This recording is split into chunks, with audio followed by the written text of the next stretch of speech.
Во ова издание на неделната хроника на Прва Скопска, во која ве потсетуваме за актуелните настани, ке гледате. Столтенберг во посета на Стајковци. Улицата кај градски стадион ќе го носи името на норвешкиот дипломат Столтенберг. Запрена е зградбата на паркингот во Железара.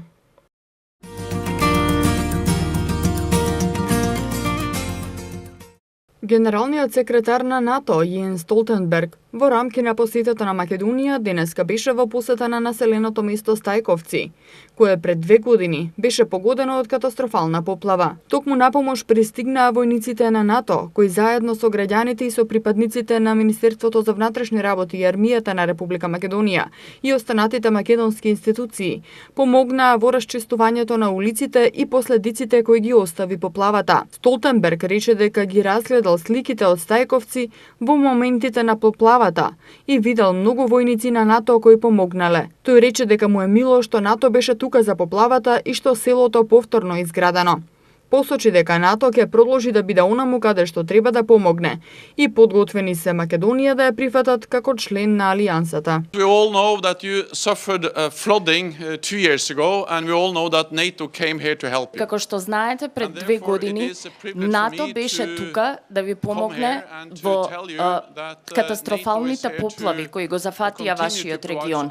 НАТО продолжува да биде тука, продолжува да обезбедува помош и е подготвена да ве прифати како член на алијансата. Ги видов сликите од страшните поплави со кои што бевте соочени, но исто така ги видов и сликите од војниците на КФОР како ви помагаа во расчистување и изградба на патиштата и со опремата помагаа во справувањето со последиците од катастрофалната поплава со која што бевте соочени. To help you tackle the consequences of the flooding. Градоначалникот на општина Газибаба Борис Георгиевски, како домаќин на оваа средба, изрази голема благодарност до НАТО алијансата и на генералниот секретар Столтенберг му врачи благодарница за помошта која имаа кога им беше најпотребна. Рече од НАТО од секогаш бил партнер на Македонија и од е сигурен дека Македонија ќе стане 30-та членка на НАТО.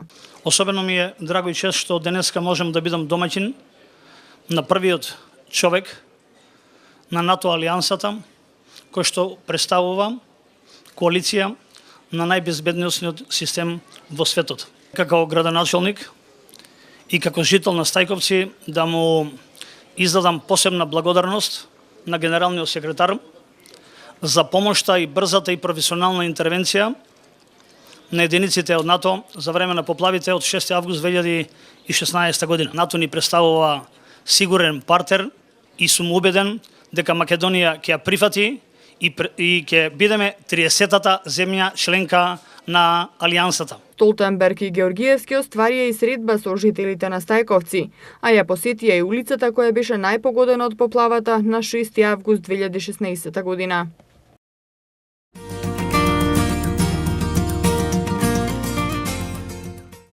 Улицата што ги поврзува градскиот парк, градскиот стадион и киот на реката Вардар, ќе го носи името улица Столтенбергова, во чест на норвешкиот дипломат Торвалд Столтенберг, во знак на благодарност од град Скопје и од скопјани за несебичната негова помош по катастрофалниот скопски земјотрес од 1963 година, кога беше изградена детската болница во Козле, што е донација на кралствата Норвешка и Шведска. Изградбата на норвешките бараки во Тафталидже, како и координацијата на помошта на Норвешкиот Црвен крст што пристигнала во првите денови по земјотресот. Ова беше соопштено на денешната свеченост по овој повод, а на која присуствуваа градоначалникот на град Скопје Петре Шилегов и генералниот секретар на НАТО Јенс Столтенберг. Генералниот секретар Столтенберг се заблагодари на градоначалникот Шилегов за оваа иницијатива и искажа задоволство што Скопје и неговите жители ги паметат напорите на неговиот татко во обновата на постземјотресно Скопје.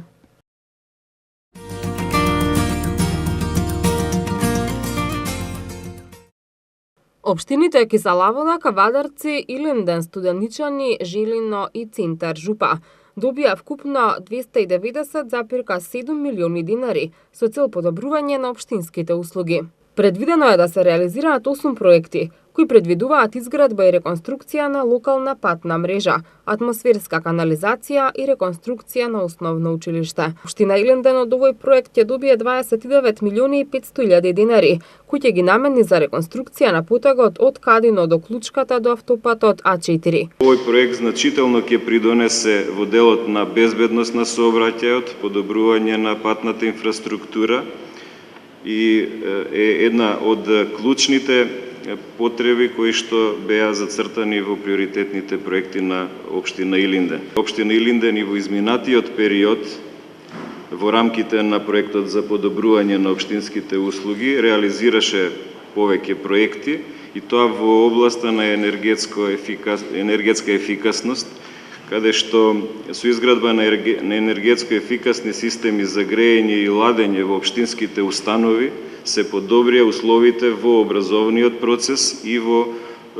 детската градинка за згрижување на деца од предучилишна возраст. Во Кисела Вода ќе се направи атмосферска канализација на улиците во населба Пржино, во должина од 5200 метри, со што, како што информира градоначалникот Филип Темелковски, ќе се подобри животот на 3500 жители. Во последните 50 години во оваа урбана заедница не постоеше систем за управување со атмосферските води, што често пати резултираше со негативни последици врз животната средина, не само на конкретната урбана заедница како висока централна област на падините на водно, туку и на ниските зони на општините, каде што завршуваше атмосферската вода за време на дождовните периоди.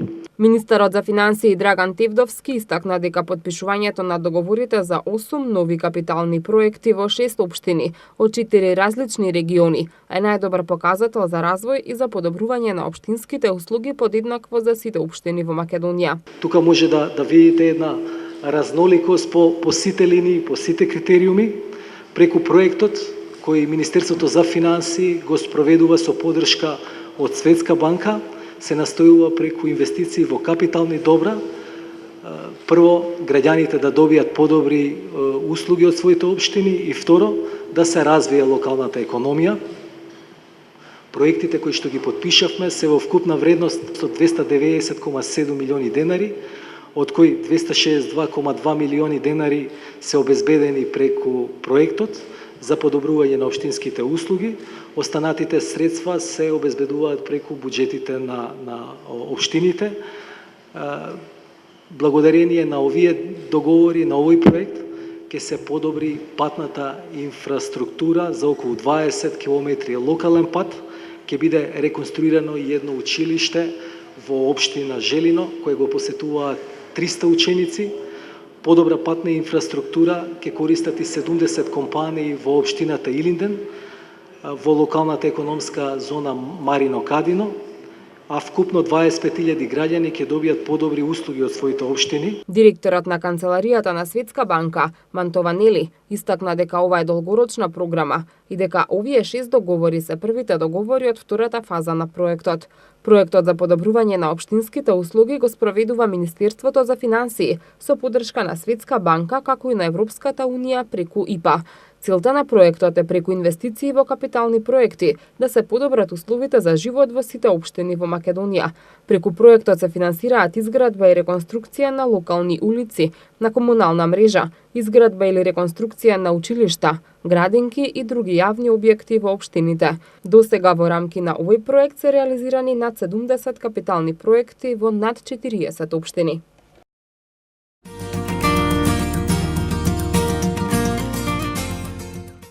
Согласно буџетот за 2018 година, општина Газибова по втор пат распиша јавен повик за субвенционирање при купување печки на пелети, со цел да ги стимулира домаќинствата за примена на почисто гориво и квалитетни печки за затоплување на домовите. Ваквите печки имаат повисока енергетска ефикасност и пониски емисии во воздухот. Жителите кои ќе купат печки на пелети од денот на објавување на јавниот повик, заклучно со 1 ноември 2018 година, ќе им надомести дел од трошоците направени при набавка на печка на пелети во висина од 70%, но не повеќе од 30.000 денари. За оваа намена од општината информираат дека се преостанати околу 2,5 милиона денари од буџетот на општина Газибаба, а јавниот повик ќе се реализира по принципот прв дојден прв услужен. Право на учество имаат жители на Газибаба кои ќе купат печки на пелети за затоплување на домовите од денот на објавување на јавниот повик до денот на завршување на повикот и ќе поднесат барање за надоместок на дел од трошоците за набавка на печки на пелети. Од општината информираат дека на јавниот повик немаат право на учество домаќинства кои имаат стамбен објект со приклучок на централно градско грејење, без оглед на тоа дали го користат, како и жители кои имаат стамбен објект во фаза на градба и не живеат во истиот. Сите заинтересирани граѓани повеќе детали околу рокот, како и условите пропишани во јавниот повик, може да добијат директно на шалтерите или на веб страната на општина Газибаба.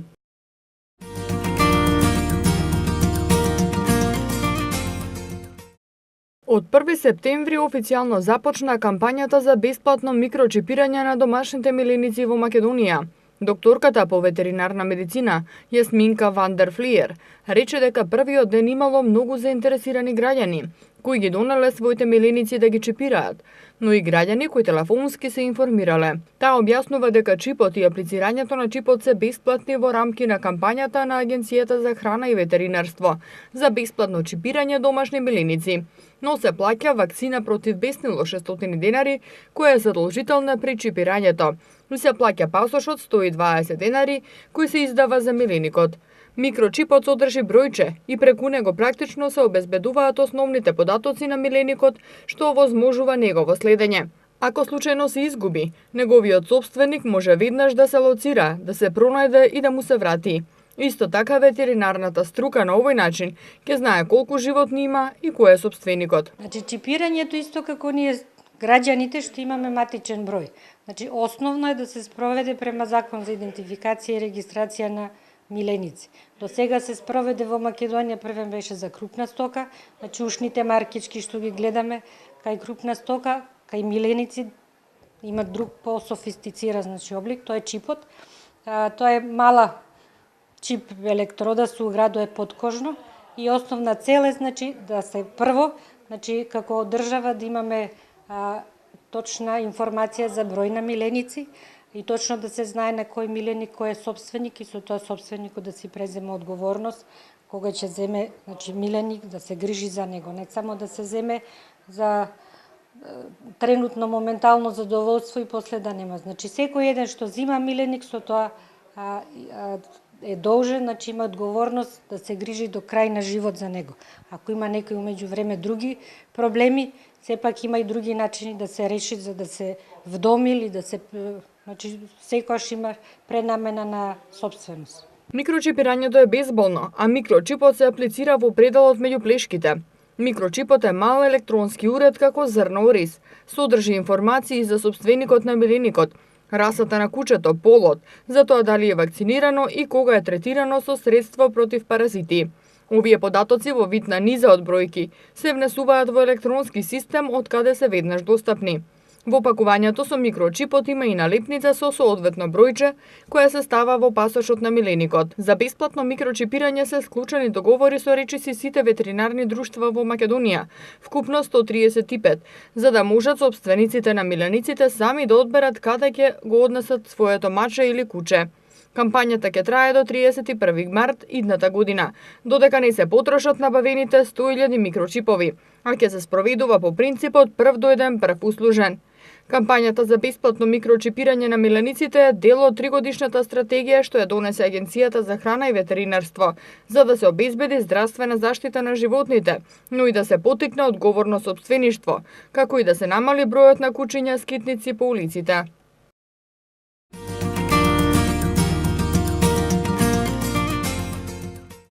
Плати брзо е новата услуга за електронско плаќање на сметките за вода. Преку оваа услуга јавното претпријатие Водовод и канализација Скопје на своите корисници им овозможува онлайн плаќање на фактурите без да биде потребно да се регистрираат во системот Мој Водовод. На електронскиот сервис Плати брзо со воведување на фолио број од фактурата, корисниците на услугата може да извршат плаќање со кредитна или дебитна картичка без провизија. што е поволно за оние корисници кои често патуваат или живеат во странство, соопшти предпријатието. Со електронскиот систем додава водовод и канализација се овозможуваат и сите шалтерски услуги како што е започнување процедура за ажурирање на личните податоци, преглед на долгови, плаќање сметки или рати, ажурирање на состојбата на потрошувачката на водомери, пријавување дефект како и електронска достава на месечната фактура или целосно исклучување на печатената достава на сметки.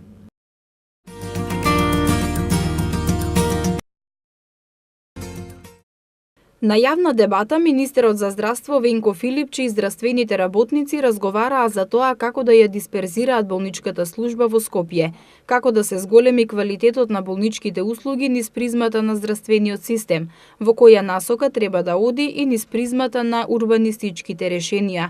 Министерот Филипче рече дека има многу проблеми во функционирањето на здравствениот систем како што е структуриран сега. Сигурни сме дека нема да може да се репарира така како што е димензиониран пред повеќе децении, заради тоа што недостасуваат огромен број лекари и медицински сестри. Инфраструктурата е остарена, а во светот има многу нови модели на здравствени системи кои што на пациентите им пружат многу подобра здравствена заштита, рече Филипче. Не можеме да го надградиме системот во стара инфраструктура заради тоа што токму новата инфраструктура е еден од предусловите да се дадат новите методи. Постојат многу хибридни опции, постојат многу минимално инвазивни опции на лекување во светот. И сето тоа нашите пациенти го заслужуваат како и сите други жители на европските земји. За многу од тие случаи испраќаме пациенти во странство.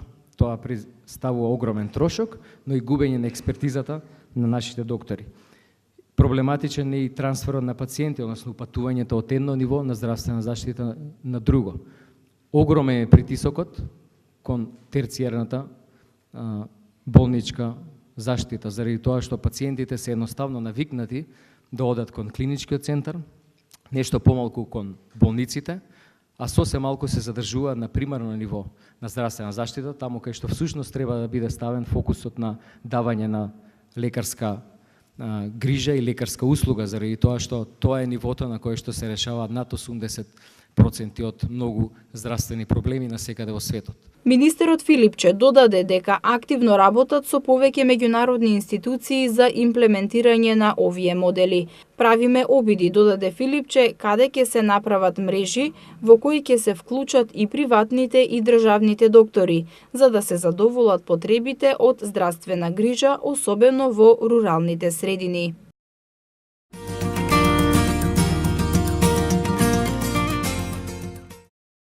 Во општина Центар се врши реконструкција на улиците и сервисирање на ударните дупки. Од Центар информираа дека оваа недела службите на општината се на терен во населбата Маџир Маало, каде интензивно се работи на санирање на оштетувањата на уличната инфраструктура. На улицата Ѓуро Ѓоновиќ, освен редовното одржување, поставен е нов фекален колектор, како и комплетно нова атмосферска фекална и водоводна мрежа, информираат од Центар. И овој зафат е дел од летната акција на општина Центар за сервисирање на улиците на нејзината територија.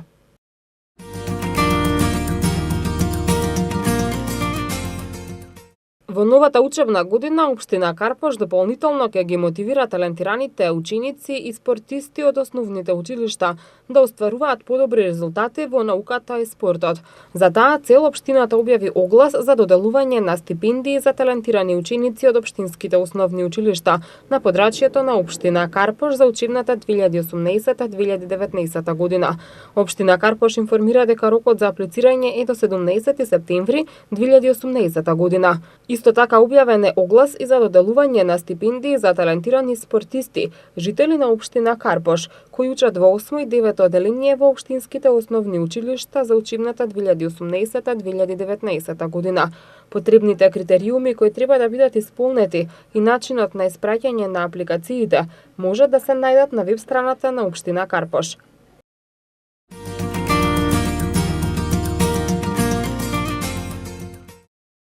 Од 10 до 23 септември во општина Ѓорче Петров ќе се одржи манифестацијата Звуците на културата, која првпат годинава за посетителите ќе понуди многу интересни, но и несекојдневни содржини од повеќе сфери и за сите возрасти.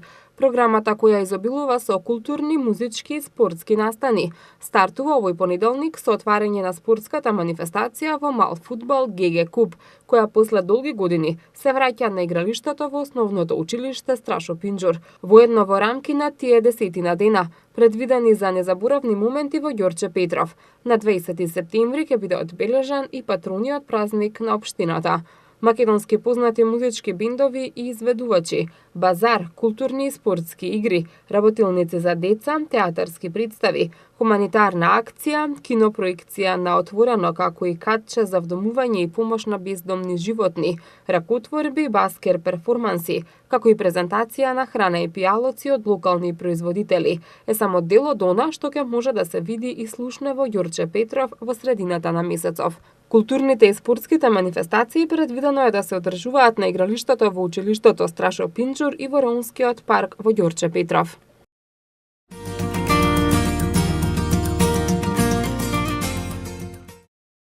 Густата населеност во населбата Железара, како и несоодветната инфраструктура, се почесто им создава потешкоти на жителите при одвивање на нормалното функционирање.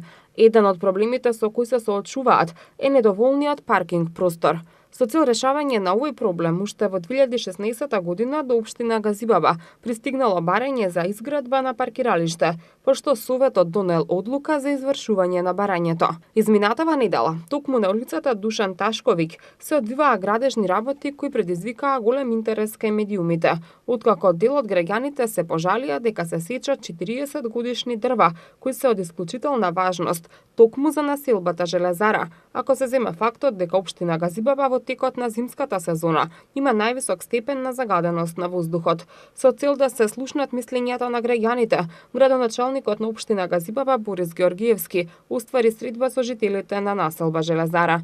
А паркинг ќе се прави и од таму и од ваму. Овдека веќе се исечени дрвата, значи нови дрва, а доле има и сушени дрва кои што во секој момент може да паднат. Веќе година и кусур никој не ги пипка. Немало прошна, немало ова, немало тоа.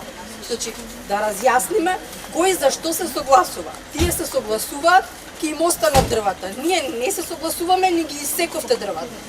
Да расчистиме за кој паркинг. Говориме за два паралелни процеса. Едно е за 45, друго за 49 града. Додека говоревме сега, говоревме за празниот простор, за зграда 49, одма после имените, односно Карашки црквата од другата страна. За 45 останува ова решение кое вие ќе посакате. Јас со сила не можам да градам. Јас не можам со сила ништо да не правам ако немам согласност и потреба од граѓаните. Ова, значи, ова, од првиот момент, бидејќи елаборатот е отпочнат и барањата од граѓаните, до градоначалникот се стигнати и во 2016 година и во 2017 година. Јас во она што го наследив, го предложив и Советот го изгласа со завршниот дел на буџетот на 25 декември 2017 година и го стави во приоритет за изградба. Ако се согласите, ќе го правиме. Ако мислите дека ќе треба да почекаме или не, нешто друго ќе правиме. Тоа беше друго прашање.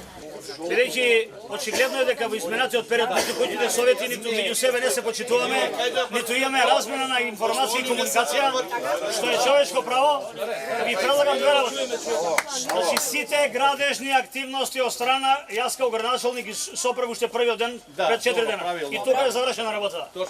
Се додека не добијам релевантни информации од куќните совети кај што ќе ме повикате, заедно со инспекторот за куќни совети, да се уверам дека барањата се легитимни и дека повеќе мнозинството од граѓаните сакаат да учествуваат за предлогот и за зграда 45, и за зграда 49, и за 42, пошто во делот на планот и кога ќе се договорите кој ваш приоритет ќе дадете, тогаш ќе градам. Меѓусебните несогласувања и спротивставени ставови и мислења на заедниците на станови на две различни станбени згради, од кои едните се согласуваат да добијат паркинг простор за сметка на зеленилото, а другите не.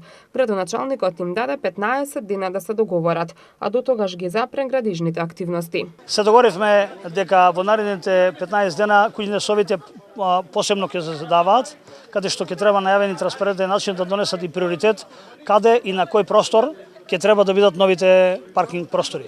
Од првата информација, од првиот ден уште пред мината недела, сите градежни активности ги сопрев како градоначалник да не дојде до можна злоупотреба на сечење на шумата, на можна злоупотреба од политички аспект и истовремено да излеземе во пресред затоа што навистина на овој простор недостасува паркинг простор.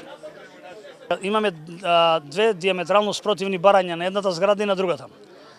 Зграда 45 сака да се прави паркинг простор на постоечкиот објект кој што се во нивна близина, додека соседната зграда од оправдани причини, што јас исто како градоначалник ги поддржувам, каде што на зелената површина и стеблата кои што се веќе преку 40 години и представува добро урбано катче, за едниот период да биде само уредено со урбана опрема, дополнително имаме обезбедено површина од 2000 метри квадратни, каде што е празен простор и на него можеме да направиме паркинг простор за таа зграда. Додека останатите две имат време за размислување на кој простор, како и во иднина заеднички да можеме да изнајдеме решение. Тоа не се две диаметрални спротивни барања, него барања се реални и барањата представуваат, како да ви кажам, нормален процес и диалогот кој што сега го водевме вечерва, ќе биде наша пракса и во иднина, заедно со граѓаните приоритетните прашања да ги изнајдеме на самото лице место. Покрај зазеленилото, на средбата со градоначалникот, граѓаните бараа подобрување на хигиената, како и легализирање на дивоизградените објекти.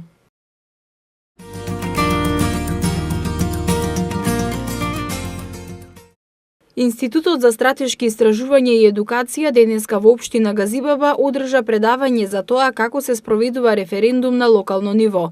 Представникот на проектот, професор доктор Дарко Спасевски од Правниот факултет Јустинијан Први, рече дека многу често граѓаните се прашуваат дали како граѓани се доволно силни да ги сменат работите или да влијаат врз некоја работа која е важна за нив. Исто така понекогаш имаат дилема дали политичарите во нивно име може да донесат одлуки кои се во најдобар интерес.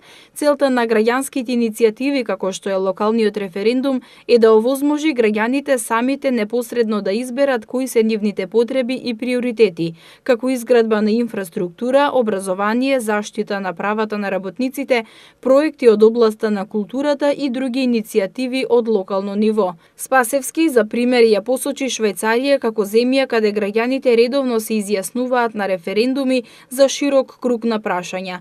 Исто така во Ирска во 1995 година на референдум со мнозинство од 50,3% беше легализиран разводот на бракот. Она што може да спомниме се примерите и искуствата од различните земји во кои што почнувајќи од Швајцарија која што има најмасовен концепт на организирање на референдуми кои што фаќаат различен тип на прашања, па се до низа на земји, се работи за широк круг на прашања кои што се поставуваат на локални референдуми и од тоа еве како за илустрација примерот со Шведска кој што на референдум одлучувале дали да возат на лева или десна страна, па до референдумот во Велика Британија во која што судбината на цела една нација се решаваше на референдум дали да останат или не во Европската унија. Градоначалникот на општина Газибаба Борис Георгиевски рече дека во општина Газибаба досега никогаш не биле спроведени локални референдуми, но во иднина тоа ќе биде честа практика. Локален референдум ќе се спроведе за прашања за кои граѓаните не можат да се договорат. Ова е алат како што како општина сакаме да искористиме во наредниот период за работење, со цел да го зјакнеме општинското работење и локалната администрација. Во непосредните избори кои што ги најавивме за избор на нови совети за местните заедници кои што ги планираме на 25 овој месец, каде што преку тајно гласање или референдумско би избрале совети на местни заедници кои што ќе бидат отворени, функционални, транспарентни во делот на своето работење. Исто така референдумското прашање представува добар инструмент каде што ќе можат граѓаните на непосредно учество без разлика на волјата на советот или градоначалникот да изберат и предложат своји проекти кои што им се битно или битни во нивниот иден развој на локалната самоуправа. Така да ги охрабруваме масовно да се вклучат во оваквиот проект каде што ќе ги разграничиме обврските како локална самоуправа и референдумското прашање како непосредно изјаснување по било кое прашање кои се од битно значење и од приоритет на граѓаните.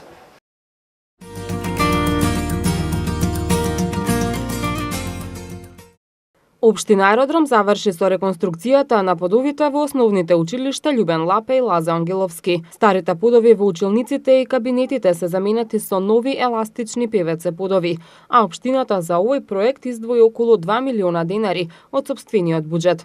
Училиштето Лазе Ангеловски со сопствени средства го реконструираше и подот во холот на училиштето. Исто така, во наредниот период ќе се изврши и рехабилитација на покривот на училиштето Лазе Ангеловски во рамките на проектот на Министерството за образование и наука, при што се планира отстранување на салонитот од покривната конструкција и негова замена со друг соодветен материјал. Тоа беше се за оваа емисија, а вие следите ги и понатаму неделните прегледи на вестите.